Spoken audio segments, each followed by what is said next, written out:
I've been watching Hayley lately, and I've realized her content has shifted from genuine criticism to stereotyping in disguise. Look, we all know stereotyping is wrong.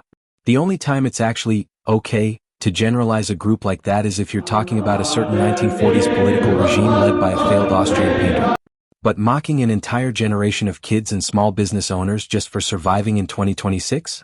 That's not social commentary, that's just a business model based on being a stereotypist. Section 1. The $5 versus $200 problem. Take her obsession with iPad kids in restaurants. She sees a $5 tablet holder at a local diner and calls it a dystopian nightmare. But she's forgetting one thing. 2026 isn't 2005. I did the math. A small diner with about 41 kids' seats would have to spend roughly $90 per shift to provide those iconic color menus and crayons she loves. Between color printing at 60 cents a side and $24 bulk crayon boxes, that's over $600 a week. That mom-and-pop shop isn't trying to rot brains. They're trying not to go bankrupt. Calling them lazy for saving $2,400 a month isn't criticism, it's classist. Section 2. The thumbnail formula and the fridge. Just look at the layout of her thumbnails. It's always the same. Her in the middle looking shocked, acting as a shocked barrier between unrelated photos to force a narrative. In one, she labels a girl asking an AI fridge a question as screwed. If that kid looked it up in an encyclopedia in 2005, we'd call her a genius. Now because it's a screen, she's screwed. On the other side, she shows a kid lying on a counter, shirtless, just trying to hide his face from a camera with a digital clock, and she calls him a junkie. It's a vulnerable, private moment used as a prop for her sanity of the generation brand. Section 3. The cruise ship tantrum logic. Then there's the Disney cruise thumbnail. She highlights a story about a kid throwing a tantrum because he couldn't use his iPad, and says the whole generation is beyond saving. Hayley, think about the context. On a cruise, high-speed internet and streaming are massive extra expenses. For some reason, platforms like Roblox are even categorized as video game streaming, making them even more expensive to access at sea.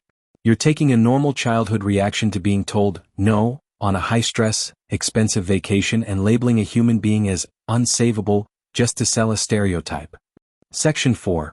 The McDonald's iPad myth. She claims McDonald's playgrounds are being replaced with iPads. Hayley, those aren't iPads. They are touch-to-play kiosks running clunky 64-bit games from the mid-2000s. I've been to my local McDonald's. Next to the Play Place there are two of these. One is broken, completely non-operational, the other is collecting dust. The Play Place is the center of it all. In that video she says, replacing playgrounds with screens is isolating Gen Alpha in so many ways that I don't even think anybody understands how bad this truly is. Because we're getting to the point now where in modern life, it's no longer separated. There is no choice anymore. There is no, you can play your Nintendo DS while you eat, or you can go play with your friends on the playground after you have finished eating. That doesn't exist anymore because there is no playground to choose. The only choice they have nowadays is, okay, Timmy, you can either rot your brain on a screen here or rot your brain on a screen over there. Which one? The huge Play Place is still right there, but you zoomed in on a broken or not used monitor because it fits your script. You're literally lying about the hardware to keep the nightmare alive. Section 5. The Santa scam and summer hypocrisy.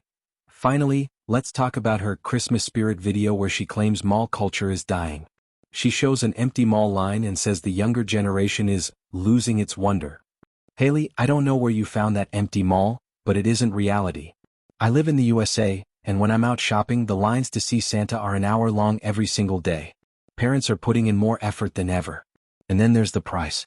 You claim these pictures are $80 per child. In reality, they are usually half that. You're doubling the price just to make the death of wonder sound more dramatic. But here's the real kicker. You live in Melbourne, Australia.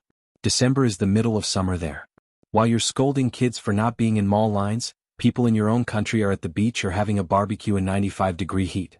You're using a quiet mall in the Australian summer to shame kids in the American winter because you know the USA and Canada post the most content and pay the most ad dollars. You're ignoring geography, reality, and the actual price tags just to keep your brand alive. The conclusion? The craziest part? Her description says she can talk about whatever she wants because it's a variety show. That's just a shield to avoid accountability. Hayley, It's easy to call the world a nightmare when you refuse to look at the receipts. But for the rest of us living in the 2026 economy, these aren't wretched kids or dystopian businesses. They're just people doing their best in a world that's way more expensive than your 2005 fantasy. You aren't saving a generation, you're just monetizing the fact that you've forgotten what it's like to be a curious kid.